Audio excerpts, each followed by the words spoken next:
We are with Dr. Emmanuel Calairo. So I met him nung siya pa yung chairman ng NACP.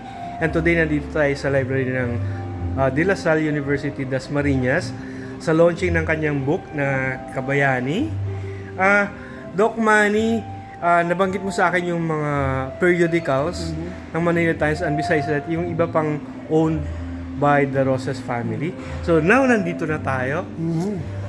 Yes, oo, no. Nung ako ay director ng Cavite Study Center, nakita ko sa isang storage na walang pumapansin, inaalikabukan, as in talagang brittle na siya. So ginawa ko, nilabas ko siya lahat. Naging pag-aaral, naging collection na siya ngayon ng Cavite Study Center, no. Old mga periodicals, no, na primary source, syempre, no.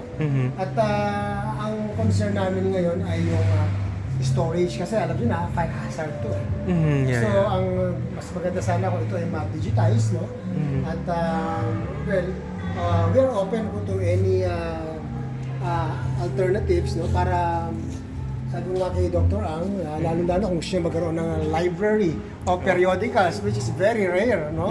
So, we could talk about it with the admin, no? And let's see, no? Kung paano ang maging usapan. But ako mismo, gusto ko na, syempre, maging bahagi ng ito ng Manila Times, kasi kayo talaga yung merong kakayahan para mag-restore, at syempre, pakita sa madla yung value ng periodicals. Oh, treasure talaga to. So I was told na besides this, you still have that, no? Yeah. Parang ang oldest yata ng collection is 1948. Oldest dito may mga 1920s pa eh. At 1920s? Oh, yan, dami. Oh, ang dami. Wow. Dami po yan. Talagang na-collect.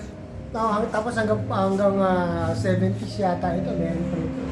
Kaya ang dami po. Ang dami pa, marami po tayo matututunan. This is a wealth of information about Philippine history. Oh, kasi I always say, the history of the Manila Times is the history of the Philippine Republic. Yes, no? Kaya, ayan po. Kaya, well, Manila Times. Oh, yan. Manila Times. And thank you for that marker nung AEC picture. Ay, Kayo po yung instrument para... it's an honor na during our time na malagay po ang marker dito. Yes sir, pa-picture lang.